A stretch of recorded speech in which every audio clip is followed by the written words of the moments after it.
Hello everyone. तो this is Himanshu here. तो आज हम स्टार्ट करेंगे बहुत बेसिक सा टॉपिक जो हमारा है ब्लॉक डायग्राम ऑफ कंप्यूटर, और we can say that the block diagram of a digital computer. ठीक है दोस्तों, तो हम स्टार्ट करते हैं।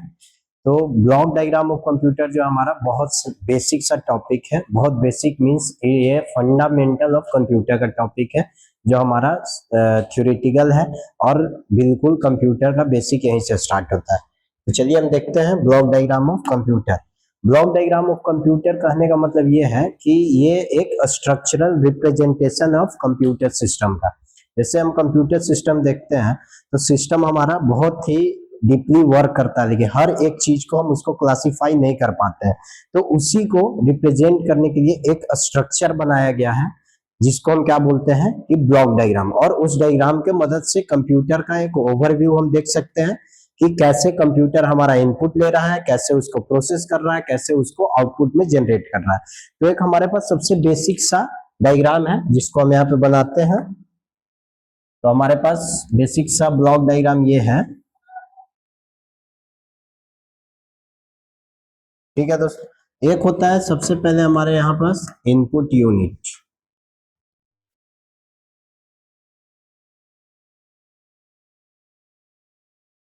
एक होता है हमारे पास आउटपुट यूनिट।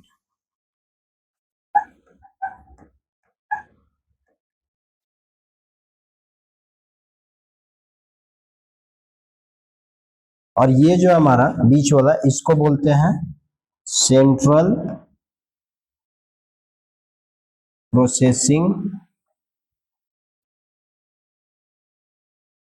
यूनिट।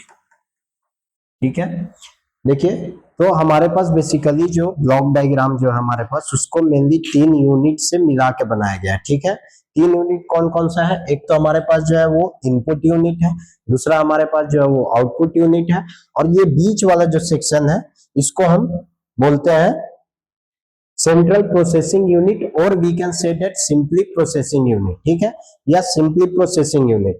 अब इसके अंदर अब ये डाउट होगा कि ये इतना बड़ा बॉक्स क्यों बनाया गया। तो इस प्रोसेसिंग यूनिट, जैसे मैंने कोई इनपुट लिया, उसको आउटपुट में जनरेट करना है, तो उस इनपुट पे काम करना होगा, उसको प्रोसेस करना होगा। तो उसके लिए अलग अलग डिफरेंट से इंटरनल यूनिट है जो अलग अलग टास्क परफॉर्म करते हैं। ठीक है, जैसे इस डायग्राम को समझाने से पहले मैं एक चीज समझाना चाहता हूँ आप लोगों को। जैसे हम एक एग्जांपल, रियल टाइम एग्जांपल लेते हैं।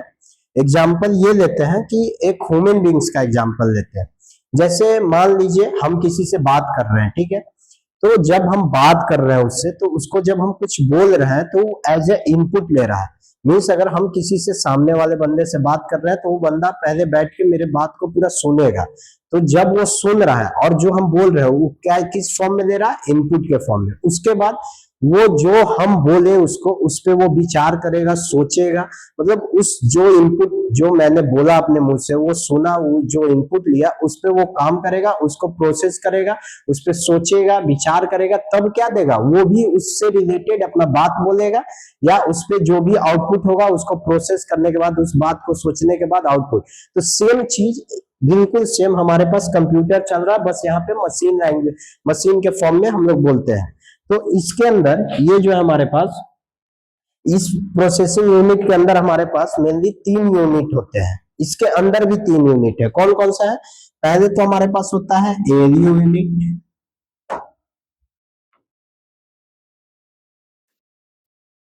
देखिए, पहले यहाँ पे होता है एएलयू यूनिट। ठीक है, सेकेंड हमारे पास होता है कंट्रोल यूनिट।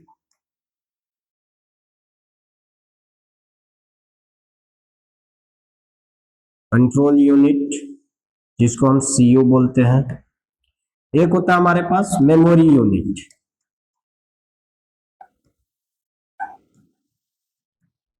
जिसको बोलते हैं एमयू शॉर्ट में। ठीक है, तो ये पूरा प्रोसेसिंग यूनिट के अंदर का कैटेगरी है, इसको हम बोलते हैं एएलयू। ठीक है, अब देखिए दोस्तों, इसके अंदर मैंने क्या बोला, एक तो हमारे पास मेनली हमारे पास 3 यूनिट है पूरे ब्लॉक डायग्राम का। इनपुट यूनिट, दूसरा हमारा आउटपुट यूनिट और एक प्रोसेसिंग यूनिट। अब इस प्रोसेसिंग यूनिट के अंदर ये हमारे पास तीन क्लासिफिकेशन है यूनिट का, जिसमें है memory unit, control unit, ARU unit.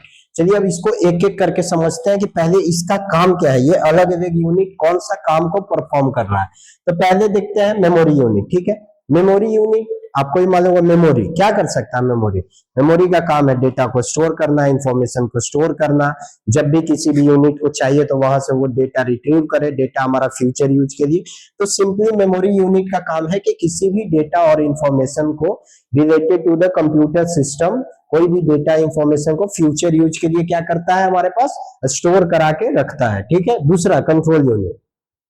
दोस्तों कंट्रोल यूनिट को बोला जाता है nervous of the computer system. ठीक है, nervous of the computer system इसको इसलिए बोला जाता है क्योंकि ये पूरे सिस्टम, यहाँ इनपुट से लेके प्रोसेसिंग से लेके आउटपुट जनरेट होने तक पूरे सिस्टम, मतलब ये 3, 2, 5 जितना भी यूनिट दिख रहा है, इस सारे यूनिट पे ओवरऑल कमांड करके रखता है हमारा, मीन्स पूरे सिस्टम को। जैसे इसका एग्जांपल है, रियल टाइम एग्जांपल, जैसे हमारे बॉडी में जो नर्व्स होते हैं, नस जो होते हैं, अगर उनका कहीं पे भी एक ब्लड सर्कुलेशन बंद हो जाए तो पूरा बॉडी वर्क करना बंद कर देना। वैसे ही है control unit, nervous of the computer system, means उसको नर्व्स, नर्व्स बोला जाता है ऑफ द कंप्यूटर सिस्टम, नस, कि अगर ये क्या है, ये जितना भी सिस्टम का पूरा ओवरऑल कमांड है, वो हार्डवेयर रिलेटेड हो, सॉफ्टवेयर रिलेटेड हो, कुछ भी हो, आउटपुट डिवाइस रिलेटेड हो, सारे पे कमांड कौन करके रखता है, कंट्रोल यूनिट। अब एक यूनिट जो हमारा बच्चा, जो सबसे मेन यूनिट है, जिसको हम बोलते हैं एएलयू,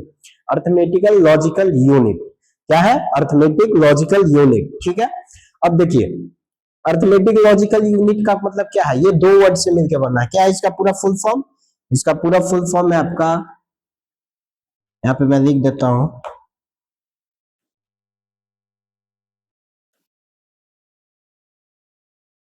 अर्थमेटिक लॉजिकल यूनिट। अब देखिए ये दो वर्ड से मिलकर बना, अर्थमेटिक और लॉजिकल। तो अर्थमेटिक में सबको समझ आता होगा, नहीं भी है तो क्या होता है, अर्थमेटिक मीन्स जितना भी अर्थमेटिक ऑपरेशन, अर्थमेटिक मीन्स जितना भी कैलकुलेशन रिलेटेड ऑपरेशन है, जैसे addition, subtraction, division, modulus, anything, कुछ भी जितना अर्थमेटिक कैलकुलेशन से रिलेटेड जो भी कैलकुलेशन, जो भी ऑपरेशन है, उसको कौन परफॉर्म करता है हमारे पास, कौन सा यूनिट, प्रोसेसिंग यूनिट के अंदर एएलयू यूनिट। दूसरा हमारे पास लॉजिक, दूसरा वर्ड क्या है, अर्थमेटिक लॉजिकल। अर्थमेटिक मतलब समझ में आ गया, जितना भी अर्थमेटिक कैलकुलेशन है, मैथमेटिकल जितना भी कैलकुलेशन है, उसको कौन कमांड करेगा, एएलयू यूनिट। दूसरा ये जो वर्ड है, ये लॉजिकल यूनिट। इस लॉजिकल यूनिट का मतलब ये है कि जैसे कोई भी हम लॉजिक लगाए, लॉजिक कहने का मतलब ये है कि कोई भी कंडीशन बेसिस चीज, कोई भी कंडीशन लगाए तो वो कंडीशन या लॉजिक कि हाँ ये कंडीशन ट्रू होगा तब ये चीज हमारा इंप्लीमेंट करेगा, ये चीज हमारा चलेगा। अगर कंडीशन फॉल्स हुआ तो ये चीज हमारा एग्जीक्यूट नहीं होगा। मीन्स हम क्या लगा रहे हैं इसमें, लॉजिक हम खुद से लगा रहे हैं, तो वो सारे चीज को कौन कमांड करता है, एएलयू यूनिट। तो ये हो गया हमारा पर्टिकुलर हर एक यूनिट का काम। इनपुट क्या करता है, कुछ नहीं, इनपुट डिवाइस होगा हमारे पास। इनपुट डिवाइस है, जैसे सिस्टम को वर्क कराना है, अब सिस्टम को हमको कुछ ना कुछ इंफॉर्मेशन या इंस्ट्रक्शन देना होगा, तो उसको देने से पहले, उसको जब तक कोई इंस्ट्रक्शन नहीं देंगे, कोई डेटा नहीं देंगे, कोई इंफॉर्मेशन नहीं देंगे, तो वो प्रोसेस किस पे करेगा जब कोई डेटा ही नहीं मिलेगा। तो इसलिए इनपुट यूनिट सबसे पहले आता है, यहां से क्या करता है, ये क्या करता है, ये हमारे पास, यहाँ पे मैं लिख देता हूं, ये हमारे पास it takes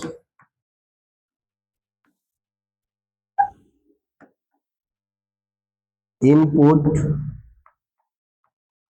from the various input devices। ठीक है, इसका काम क्या है, इनपुट को लेना, किससे, यूजर से, इनपुट को लेना from the user with the help of various input devices. ठीक है, इसका काम। अब इस इनपुट को लेके वो कहां गया, कंट्रोल यूनिट में। अब इसका पूरा ओवरव्यू वर्किंग बताते हैं कैसे। जैसे यहां से हम कोई भी इनपुट दिए, जैसे एग्जांपल ये 2 + 2 का एक इनपुट दिया हम, रफली एग्जांपल लेके चल रहे हैं, 2+2 का एक हम इनपुट दिए, वो इनपुट कहाँ जाएगा, वो इनपुट जाएगा किसमें, कंट्रोल यूनिट में। अब कंट्रोल यूनिट उस डेटा को पहले यहाँ पे, अच्छा एक चीज और, इसमें जो कनेक्शन है इस पे ध्यान देना है। कनेक्शन इस प्रकार से है, मैं इसको दूसरे कलर से कर देता हूं। कनेक्शन हमारे इस प्रकार से है, ये मीन्स यूनि डायरेक्शनल कनेक्शन नहीं है, ठीक है, मल्टी डायरेक्शनल कनेक्शन है, ठीक है। एक अब कैसे, अब यहां से जैसे ही आया, यहां से इनपुट जैसे ही ये 2+2 डेटा आया, कहाँ आया, यहाँ आया कंट्रोल यूनिट के पास, इस रास्ते से होके, ठीक है। तो जब ये यहाँ आया तो कंट्रोल यूनिट उसको पहले क्या करेगा, उस डेटा को क्या करेगा, मेमोरी यूनिट में जाके एक रेफरेंस में स्टोर करा देगा फॉर द फ्यूचर यूज, ठीक है। ये इस रास्ते से यहाँ मेमोरी यूनिट में लिख दिया। अब क्यों लिख रहे हैं मेमोरी में, क्योंकि 2+2 हमारे पास क्या है, अर्थमेटिक मैथमेटिकल कैलकुलेशन है, तो हम कह सकते हैं कि ये 2+2 डायरेक्ट एएलयू यूनिट में क्यों नहीं आ रहा भाई, एएलयू यूनिट में इसलिए नहीं आ रहा कि हो सकता है उस टाइम पे हमारा जो ये अर्थमेटिक लॉजिकल यूनिट है, जो एएलयू यूनिट है, वो अदर ऑपरेशन परफॉर्म कर रहा हो, मे बी बिजी हो, तो इस वजह से जो भी इनपुट पहले आता है उसको मेमोरी में लिखते हैं।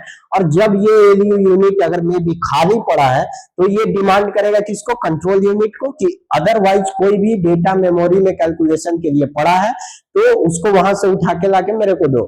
तो ये कंट्रोल यूनिट को कमांड भेजेगा। कंट्रोल यूनिट क्या करेगा, इस वाले डेटा को जो इस रास्ते से ला के यहाँ स्टोर कराया था, यहाँ जो स्टोर कराया है 2+2 को, इसको क्या करेगा, फिर से कंट्रोल यूनिट लाएगा अपने पास और किसको देगा, एएलयू यूनिट को, कि भाई अब तू खाली है, ये डेटा पहले से पड़ा था हमारे पास मेमोरी में, इस पे काम कर और इसको ऑपरेशन परफॉर्म करके।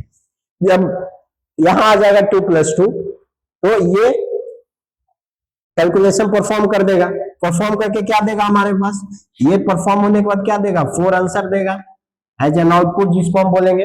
अब ये 4 कहा जाएगा, ये 4 हमारे पास एएलयू यूनिट से 2 जगह जाएगा, ध्यान दीजिएगा यहाँ पे, ये 2+2 को 4 निकाल दिया, ये 4 क्या जाएगा, कंट्रोल यूनिट के पास जाएगा, सबसे पहले कंट्रोल यूनिट के पास गया।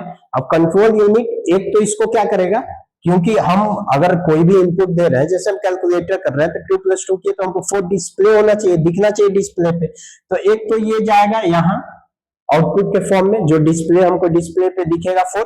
दूसरा क्या जाएगा, ये क्या करेगा, इस 4 को भी, इस 4 जो ये आंसर आया, इस 4 को भी कहां करेगा, यहाँ पे स्टोर करा देगा, क्या करा देगा, स्टोर करा देगा, किस लिए भाई, फ्यूचर यूज के लिए, कि हमको बाद में अगर इस डेटा को कभी भी इस आउटपुट जो आउटपुट जनरेट हुआ इसको कहीं भी नीड पड़े तो हम इजीली इसको ले सकते हैं, ठीक है, और फिर एक डिस्प्ले करा देगा।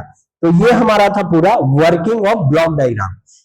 बेसिकली क्या ओवरव्यू याद रखना है, मैं बहुत ज्यादा एक एक यूनिट के बारे में बता चुका हूं, याद ये रखना है कि मेनली 3 यूनिट है हमारे पास ब्लॉक डायग्राम का, एक है हमारा इनपुट यूनिट, दूसरा है हमारा आउटपुट यूनिट, और बीच का जो यूनिट है उसको हम बोलते हैं क्या, प्रोसेसिंग यूनिट। अब एक चीज और यहाँ पे लॉजिक है, ये जो टर्म है सेंट्रल प्रोसेसिंग यूनिट, ये कहीं कहीं सिर्फ लिखा रहता है प्रोसेसिंग यूनिट, तो इसको क्यों बोला गया सीपीयू, सेंट्रल प्रोसेसिंग, मींस ये इनपुट यूनिट और आउटपुट यूनिट के बीच में प्लेस्ड है, इसलिए इसको क्या बोला जाता है, सेंट्रल प्रोसेसिंग यूनिट। मींस इधर से इनपुट लिया, उसको प्रोसेस किया और फिर क्या किया, आउटपुट यूनिट को आउटपुट जनरेट करके दिया।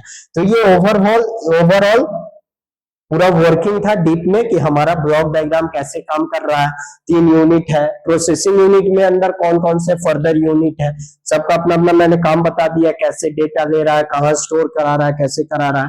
तो अब इसके बाद मुझे लगता है कोई वीडियो देखने का आप लोग का जरूरत नहीं पड़ेगा, इनफ है इतना ब्लॉक डायग्राम, मैं सब पढ़ा दिया, हेडिंग यहाँ पे दे देता हूँ, ठीक है।